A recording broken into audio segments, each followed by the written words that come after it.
مزید Islamic videos کے لیے ہمارے چینل حقیقت اسلام کو سبسکرائب کریں۔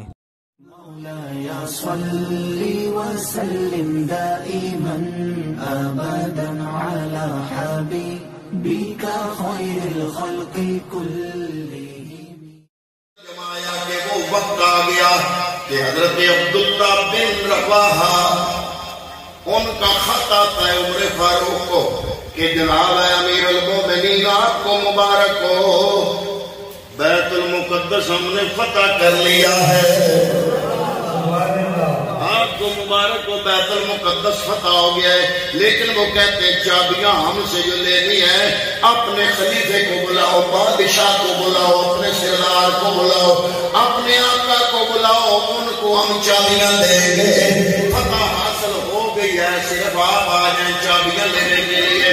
حضرت عمر فاروق مدینے سے چلے، آخری بات کر رہا ہوں، حضرت عمر فاروق مدینے سے چلے، ایک اونٹ لیا، ایک غلام لیا، باری باری سواری کر رہے ہیں، 25 لاکھ مربع میل کا حکمران عمر فاروق،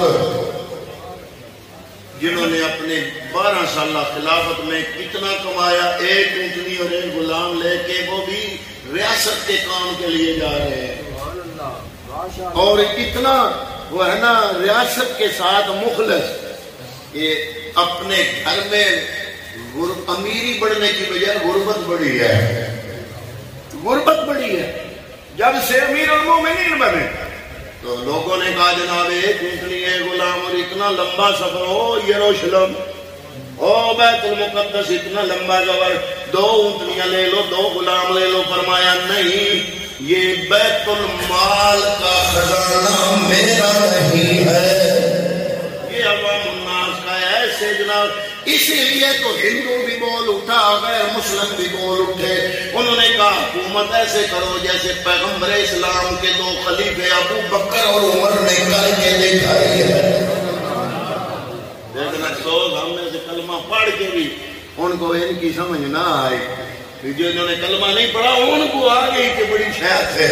حضرت عمر فاروق جب باری باری کبھی غلام کو سوار کراتے ہیں، آپ نکیل پکڑ لیتے ہیں، کبھی آپ سوار ہوتے ہیں تو غلام نکیل پکڑ لیتا ہے، اتنے میں باری تھی عمر فاروق کے نکیل پکڑنے کی، غلام سوار، غلام عرض کرتا ہے جناب وہ یروشلم اور یروشلم شہر کے مکتنگرے وہ جو نظر آ رہے ہیں جناب، وہ عیسائی سارے ان کے سردار اکٹھے ہو کے استقبال کرنے کے لیے آئے ہیں، تو اچھا نہیں لگتا، میں غلام ہوں، میں غلام ہوں، میں اوپر بیٹھا، آپ نکیل پکڑ کے چل رہے ہیں، اچھا نہیں لگتا، آپ اوپر بیٹھ جاؤ، میں نکیل پکڑ کے چلتا ہوں۔ فرمایا نہیں، باری تمہاری ہے، باری تمہاری۔ انہوں نے کہا وہ کیا کروں گے، جو مرضی کہتے رہے۔ حضرات محترم 4 سپاہ سالار حضرت ابو عبیدہ بن جراح اور 3 سپاہ سالار اور آپ نے بلا کے کھڑے کر دیے کہ آپ کا استقبال کرے یروشلم کے مقام پر۔ جب دور سے دیکھا عمر فاروق آ رہے ہیں،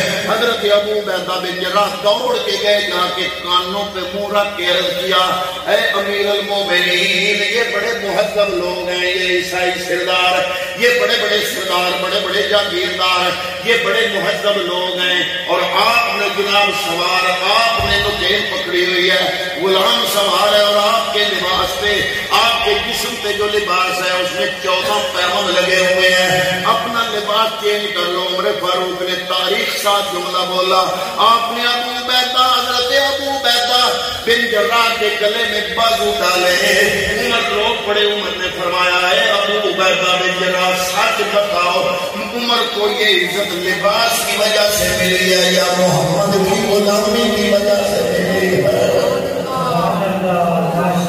انہوں نے فرمایا مجھے یہ عزت مصطفیٰ کی غلامی سے ملی ہے، میں یہی کپڑے رکھوں گا۔ حضرات محترم جن عیسائیوں اور سرداروں نے دیکھا ہوا نہیں تھا، جب دور سے سواری آتی دیکھی تو وہ بول اٹھے، انہوں نے کہا یہ جو سوار ہے یہ تو ہم تو سمجھے تھے کہ بڑا کوئی جناب خوبصورت بندہ ہوگا، عرب کا سردار، یہ تو غلام نظر آتا ہے، اس سے تو خوبصورت وہ ہے جس نے نکیل پکڑی ہوئی ہے۔ حضرت ابو عبیدہ بن جراح فرماتے ہیں تم نے دیکھا کیوں نہیں کہ جس نے نکیل پکڑی ہے یہی امیر المومنین عمر فاروق ہے۔ آپ آپ نے چابیاں لی بیت المقدس میں گئے. میں نے جب یہ واقعہ پڑھا حقیقت ہے میرا روح کھڑا ہو گیا. حضرت عمر فاروق نے چابی لگائی, دروازہ کھولا تو وہ بیت المقدس جس پہ یہودی قابض تھے اس میں جب عمر داخل ہوئے, کون داخل ہوئے؟ بولو بولو کون؟ سب سے پہلے بیت المقدس میں یہودیوں کا جب قبضہ تھا تو کون مسلمانوں کا امیر اور خلیفہ کون تھا جو جس نے بیت المقدس فتح کر کے اس میں داخل ہوئے؟ وہ کون تھے؟ بولو. عمر فاروق کیا ملنگ کو یہ بات پڑھ کے خوشی نہیں ہوتی کہ اسلام کا پرچم کس نے لہرایا؟ حضرت عمر فاروق جب اندر گئے آواز دی این البلال. بلال کہاں ہو؟ بلال اس وقت بوڑھے ہو گیا تھے. حاضر لبیک یا امیر المومنین میں حاضر ہوں. بلال بوڑھے ہو گیا. آپ نے فرمایا آؤ آؤ, بیت المقدس میں مسلمانوں کے قبضے کے بعد آج پہلی اذان ہونے لگی ہے. میں چاہتا ہوں, میں عمر چاہتا ہوں میرے نبی کا مؤذن بلال اپنی زبان سے یہ پہلی اذان بیت المقدس میں خود دے. حضرت امیر المومنین فاروق اعظم کے حکم سے حضرت بلال کھڑے ہوئے. جب اللہ اکبر کی صدا بلند ہوئی پھر مسجد اقصی صحابہ کی چیخوں سے گونج اٹھے. وہ لوگ جنہوں نے یہ منظر مصطفیٰ کریم کے سامنے دیکھا ہوا تھا کہ جب بلال اذان پڑھتے تھے مصطفیٰ کریم جلوہ افروز ہوتے تھے, وہ منظر سب کی نگاہوں میں گھوم گیا. سب کو وہ مصطفیٰ کریم کا زمانہ یاد آ رہا تھا. بلال اذان پڑھ رہے تھے, صحابہ رو رہے تھے. اذان پر کیوں رو رہے تھے؟ زمانہ بتا رہا ہے صحابہ کا عشق مصطفیٰ آنسو بن کر آنکھوں سے بہ رہا تھا. حضرت امیر المومنین نے وہاں جماعت کرائی. جب واپس مدینہ جانے لگے, جب میدان تہامہ میں پہنچے, میں بڑی جلدی اپنے مضمون کو مکمل بس 2 منٹ کی بات ہے, جب میدان تہامہ سے گزر رہے تھے عمر فاروق پھر رو پڑے. جو ساتھی جو انہوں نے کہا ہے امیر المومنین اب کیا ہوا, یہ بار بار رو کیوں پڑھتے ہو, کیا ہوا؟ آپ کو تو مسکرانا چاہیے, جشن منانا چاہیے. مسجد اقصی بھی فتح ہو گئی, بیت المقدس فتح ہو گیا, یہودیوں کا قبضہ چھڑا لیا, اب میدان تہامہ سے گزر رہے اور رو کیوں رہے ہو؟ حضرت عمر فاروق نے بڑی عجیب بات کی. حضرت عمر فاروق نے فرمایا یہ میدان تہامہ وہ میدان ہے جہاں بچپن میں اونٹ چرایا کرتا تھا, اور میرا باپ خطاب اس نے مجھے ایک دن حکم دیا کہ اے بیٹے عمر, یہ 5 اونٹ ہیں, ان کو قطار میں کھڑا کرو. کیونکہ جو عرب لوگ تھے اس زمانے میں وہ چونکہ اونٹ کے چروائے تھے, جب اپنی اولاد جوان ہوتے دیکھتے تو ان کو اونٹوں کے حوالے کرتے, اونٹ ان کے حوالے کرتے کہ جاؤ اونٹ چراؤ, تمہیں اونٹ چرانے کی سمجھ ہونی چاہیے. تو یہ عرب لوگوں کے لیے اس زمانے میں بڑے فخر کی بات ہوتی تھی کہ ہم جناب اونٹ چراتے ہیں.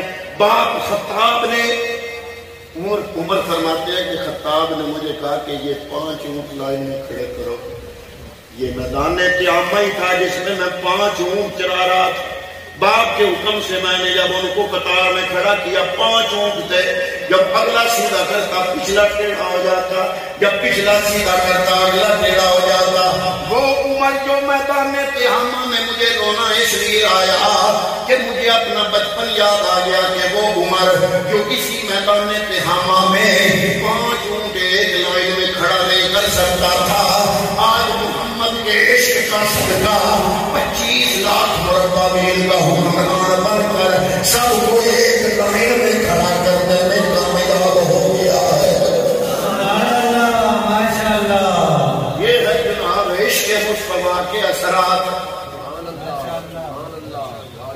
اگر اللہ رب العالمین میں یہ عشق کے اثرات نصیب و فرما دے تو کیا ہو. علامہ اقبال قلندر لاہوری نے کہا تھا کہ مجھ سے پوچھو نا, میں نے جب اپنے فلسفے اور نظریات کو دیکھا تو میں نے محسوس کیا کہ اگر ابو بکر صدیق کی آنکھ ہو تو مجھے ہر طرف مصطفیٰ ہی مصطفیٰ نظر آ رہا ہے۔ مولانا روم مرشد کے اقبال کے کبھی کبھی لہر مولانا روم کی اقبال کے فلسفے میں ہمیں مل جاتی ہے۔ تو علامہ اقبال قلندر لاہوری آپ فرماتے ہیں کہ اگر میں اپنے حرف اور فلسفہ، حرف سے مراد اپنی تعلیم ساری اور فلسفہ، اس کی آنکھ کو میں ابو بکر کی بینائی دے دوں تو مجھے کائنات کے ذرے ذرے میں مصطفیٰ ہی نظر آئے۔ یہ ہے عشق مصطفیٰ۔ تو ہم دعا کرتے ہیں کہ اللہ تعالیٰ، یہ ویسے بیان بڑا لمبا ہے، ابھی میں نے جو کچھ لکھا ہوا طرف تو میں آئے کوئی نہیں ہوں، ویسے مضمون بڑا لمبا ہے اور بڑا خوبصورت بھی تھا، لیکن رات ساری بیت جائے گی۔ تو دعا کرتے ہیں کہ اللہ رب العالمین ہمیں سچا عشق مصطفیٰ نصیب فرمائے۔ اللہ رب العالمین صحابہ کرام رضوان اللہ تعالیٰ علیہ اجمعین کے عشق سے ہمیں عشق کی خیرات عطا فرمائے۔